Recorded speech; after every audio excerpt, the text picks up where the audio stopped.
नमस्कार बच्चों, हम कक्षा 10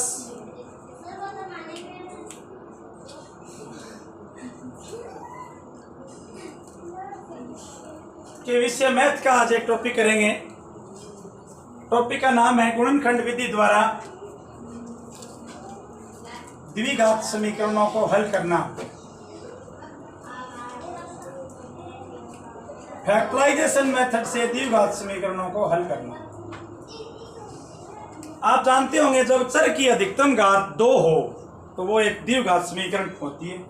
जैसे ये समीकरण है x² प्लस 13x प्लस 36। इसमें जो चर है, यहाँ पर चर है मतलब वेरिएबल,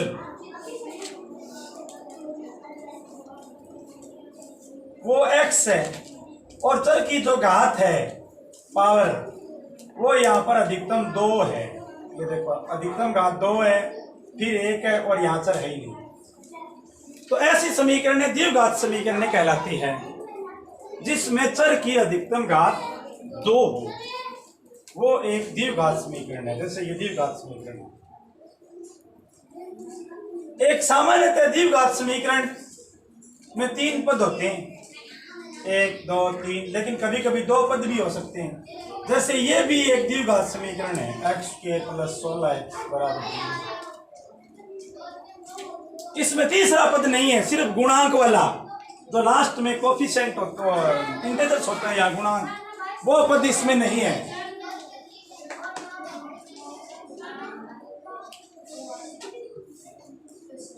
अब जैसे ये द्विघात समीकरण है, इसमें बीच वाला x वाला पद नहीं है।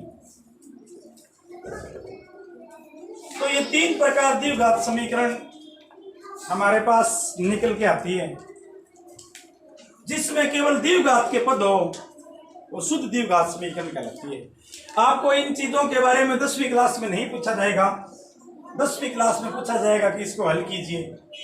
तो ध्यान दो आप कि किसी भी समीकरण में जितनी उसकी अधिकतम घात होती है ना, उतने ही उसके उत्तर आते हैं। और इस उत्तर को अपने हिंदी में बोलते हैं हल, शून्य या मूल। 3 शब्द है कि हल ज्ञात कीजिए, शून्य ज्ञात कीजिए या मूल ज्ञात कीजिए। तीनों का मतलब है एक ही है। और इंग्लिश में इसके लिए शब्द आता है रूट्स, फाइंड रूट्स। आप इसके रूट्स फाइंड करो। तो पहली बात यह है कि जितने अधिकतम घात होती है उतने ही उसके हल आते हैं। या अधिकतम घात कितनी है 2, तो इसके 2 ही हल आएंगे। तो गुणनखंड विधि में क्या करते हैं, जो गुणनखंड विधि का तरीका है वो मैं आपको समझा रहा हूं। सबसे पहले बाहरी पदों को गुणा कर देते हैं। यहाँ बाहरी पद क्या है, 1।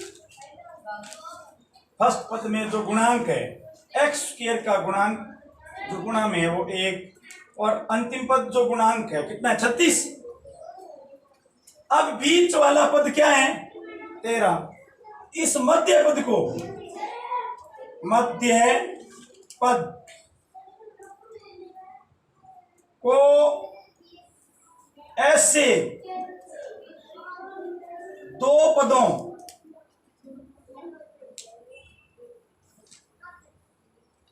के योग के रूप में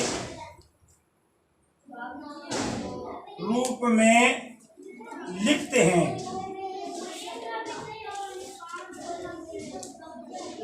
हैं जिनका गुणनफल बाहरी पदों का गुणनफल हो, बाहरी पदों का गुणनफल हो। तो आप देख रहे हो middle term split into 2 terms. इसको इंग्लिश में बोलेंगे middle term split into 2 terms with sum is equal to middle term and product is equal to product of X terms. मध्य पद को ऐसे 2 भागों में तोड़ के लिखेंगे। जैसे ये मध्य पद 13 है तो इसको इस प्रकार से 2 भागों में तोड़ेंगे कि इनको जोड़े तो 13 है, मतलब इनका सम है वो 13 है, और गुणा करे तो बारी पदों का गुणनफल आए। बारी पदों का गुणनफल 36 से कम 36 आए। यानी हम दो संख्या देखें जिनका योग मध्य पद कितना है 13 मध्य पद है वो 13 है, और गुणनफल है वो 36 आना चाहिए। तो ये गुणनफल इनका 36 आना चाहिए। तो ऐसी दो संख्याएं कौन कौन सी है?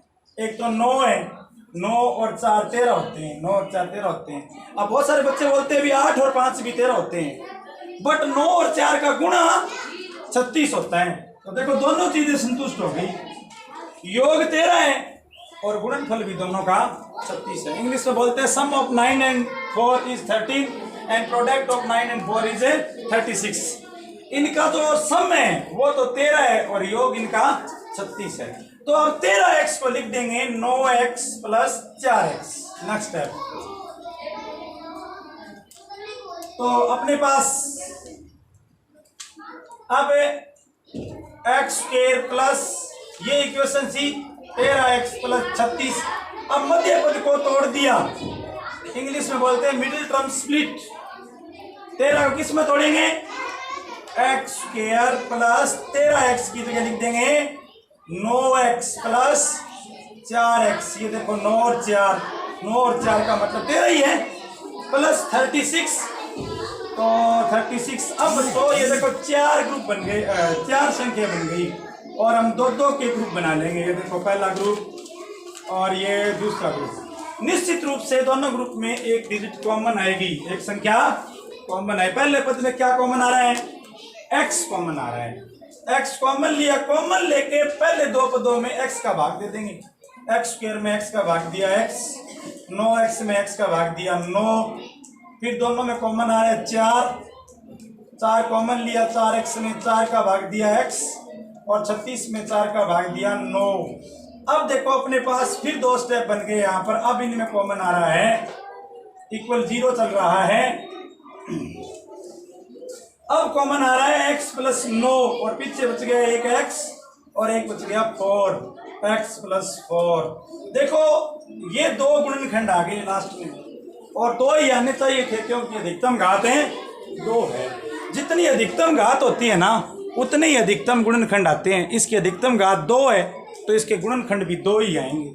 ये देखो इसके 2 गुणनखंड होंगे। अब दोनों का गुणनफल 0 है। इसका सेंस क्या है कि दो संख्याएं हैं और उनका गुणनफल है 0 है। तो 0 उत्तर गुणनफल में कब आते हैं? या तो जब दोनों संख्याएं 0 हो, या दोनों में से कोई एक है 0 हो। तो इन दोनों में से निश्चित रूप से कोई एक 0 है। तो मैं बारी बारी से दोनों को लिखता हूं कि x प्लस 9 बराबर 0 है, या x प्लस 4 बराबर 0 है। तो x बराबर हो गया -9, x बराबर हो गया -4। तो बच्चों इसके दो शून्य का आ गए। इसका पहला शून्य का आ गया -9 माइनस है, दूसरा आ गया -4। अब इसके अलग अलग नाम है, ये इसके हल भी है, ये इसके शून्यक भी है, ये इसके मूल भी है, और इंग्लिश में एक ही नाम है रूट्स, ये इसके रूट्स भी है। तो इस प्रकार से गुणनखंड विधि द्वारा मैंने आपको एक उदाहरण बताया। अब हम जो गुणनखंड विधि द्वारा एक्सरसाइज है 4.2 वो मैं आपको समझाऊंगा। अगला क्वेश्चन 4.2 से होगा।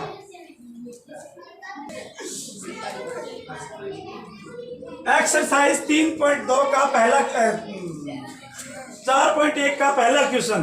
जो पहला क्वेश्चन है वो है x स्क्वायर -3x -10 बराबर 0। एक्सरसाइज 4.1 है। देखो ये एक द्विघात समीकरण है। पहले कुछ कॉमन जानकारी सुनो। ये एक द्विघात समीकरण है, हमें इस समीकरण के मूल ज्ञात करने हैं। तो इसमें x की अधिकतम घात 2 है, x की अधिकतम घात 2 है, तो इसके मूल भी 2 आएंगे। एक तो छोटा प्रश्न ही हो गया, आपको ये लिख के दे दे कि इसके मूल कितने होंगे। तो इसके मूल है वो 2 होंगे। 4 उससे कोई फर्क नहीं पड़ता। तो 4.2 है, sorry.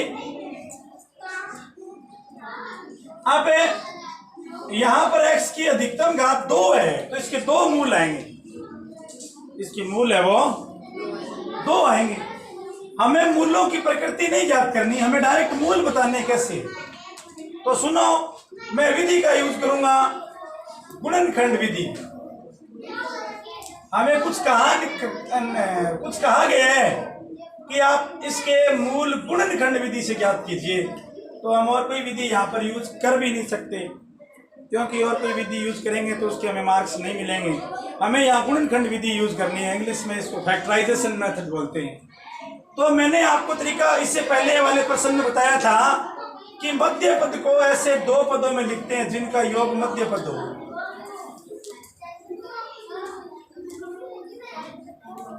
We split the middle term into 2 term which sum is equal to middle term। हम मध्य पद को ऐसे 2 पदों में लिखते हैं जिनका योग मध्य पद हो और जिनका गुणनफल, मतलब यही नंबर, इनका प्रोडक्ट बाहरी पदों का गुणनफल हो। तो बाहर यहाँ 1 है, 10 से कम 10 माइनस 10 और इनका योग है वो -3। तो ऐसी 2 संख्या लिखेंगे कि जिनका योग तो -3 हो और गुणनफल उनका -10 हो। तो ऐसी 2 संख्याएं बड़ी सरल है। एक तो है -5 और प्लस के 2, -5 और प्लस 2 -3, -5 और प्लस 2 -3, और इनको गुणा करेंगे -5 और 2 को तो -10। तो देखो बच्चों, यहाँ पर जो मध्य पद है उसको 2 पदों में मैंने इस प्रकार से तोड़ा है, -3 और दोनों का गुणनफल -10। तो अब इसको लिखेंगे x² -5x प्लस 2x -10 बराबर 0।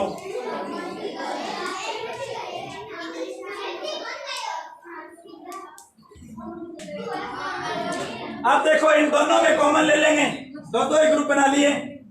पहले दोनों ग्रुपों में कॉमन आ रहा है x² में x का भाग दिया x, 5x में x का भाग दिया 5, फिर 2 कॉमन लिया, 2x में 2 का भाग दिया x, 10 में 2 का भाग दिया 5, ये आ गया 0।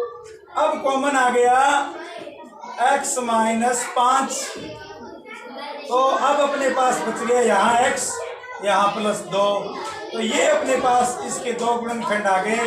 और जो प्रश्न की शर्त थी उसमें अधिकतम घात 2 थी, इसलिए इसके गुणनखंड भी 2 ही आए हैं।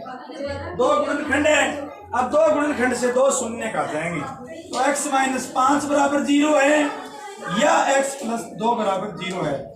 बहुत बार बच्चे सोचते हैं कि सर ये 0 क्यों है। तो देखो शर्त क्या है, दोनों का गुणनफल 0 है, तो या तो ये 0 है या ये 0 या दोनों ही 0 है, तभी उत्तर 0 आएगा। तो x -5 बराबर 0 है, तो x बराबर 5 है, x बराबर यहाँ -2 है, तो इसके 2 शून्य का आगे 2 मूल आ गए, 2 हल आ गए, 5 और -2। ये पहला सवाल हो गया, समझ रहे हैं। और आप दूसरा सवाल देखो। अब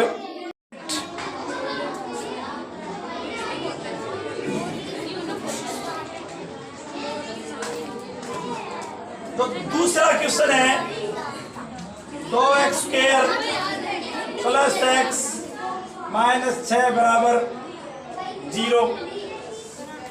4.2 एक्सरसाइज क्लास 10th मैथ्स का जो दूसरा क्वेश्चन है, इसके मूल ज्ञात करने हैं आपको। तो सबसे पहले बच्चों बता दूं, इसके अधिकतम घात 2 है, तो इसके मूल भी 2 आएंगे। तो मूल ज्ञात करने के लिए जो विधि यूज करेंगे वो विधि है गुणनखंड विधि। गुणनखंड मतलब इसके पहले गुणनखंड करेंगे। जो आपके पास इक्वेशन या समीकरण दी गई है उसके हम पहले गुणनखंड करेंगे। तो पहले गुणनखंड, इसके गुणनखंड 2 आएंगे। जितनी अधिकतम घात होती है उतने ही उसके गुणनखंड आ सकते हैं। इसकी अधिकतम गुणनखंड की संख्या 2 आएगी, तो पहले इसके गुणनखंड करेंगे और गुणनखंड से फिर अपने इसके मूल या शून्य ज्ञात करेंगे। इंग्लिश में इसको बोलते हैं, पहले हम इसके फैक्टर करेंगे और फैक्टर के बाद इसके रूट्स या जीरोस फाइंड करेंगे। देखो बच्चों, तरीका क्या है, जब आपको मूल ज्ञात करने हो तो हम पहले गुणनखंड करेंगे और गुणनखंड करने के बाद जो आपके पास जितने गुणनखंड आए उनको आप शून्य में बदल दोगे। तो यहाँ पर इसके गुणनखंड 2 आएंगे। मैं समझाता हूँ आपको, देखो ध्यान से। बाहरी पदों का गुणनफल यहाँ -12 आ रहा है और मध्य पद 1 है, यानी मध्य पद का खंडन करेंगे, तोड़ेंगे इसको। We split middle term splitting into 2 terms.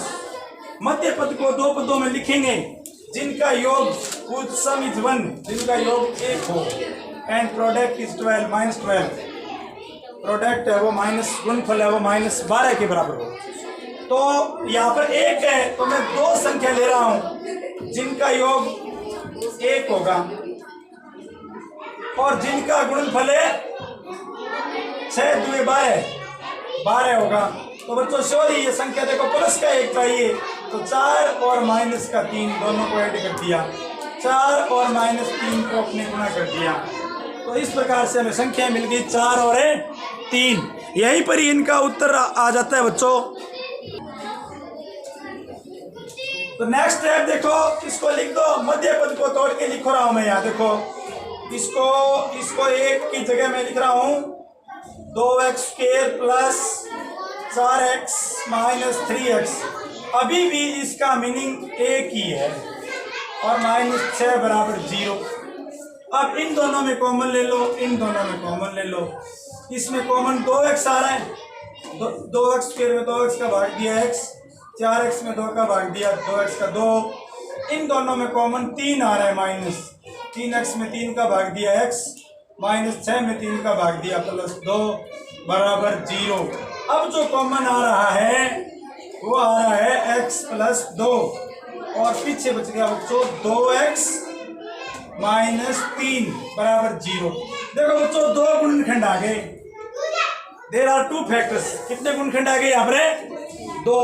अब 2 गुणनखंड है तो इसके 2 ही शून्य आएंगे। मैंने ये कहा था पहले गुणनखंड ज्ञात करेंगे फिर इसके शून्य या मूल या हल। तो x + 2 बराबर 0 है या 2x - 3 बराबर है 0 है। x बराबर -2 और 2x बराबर 3, x बराबर 3/2। तो इसके 2 शून्य आ गए, तो आ गया -2 और एक आ गया 3/2। ये बच्चों दूसरा क्वेश्चन सॉल्व हुआ एक्सरसाइज 4.2 का। अब हम नेक्स्ट क्वेश्चन कर रहे हैं।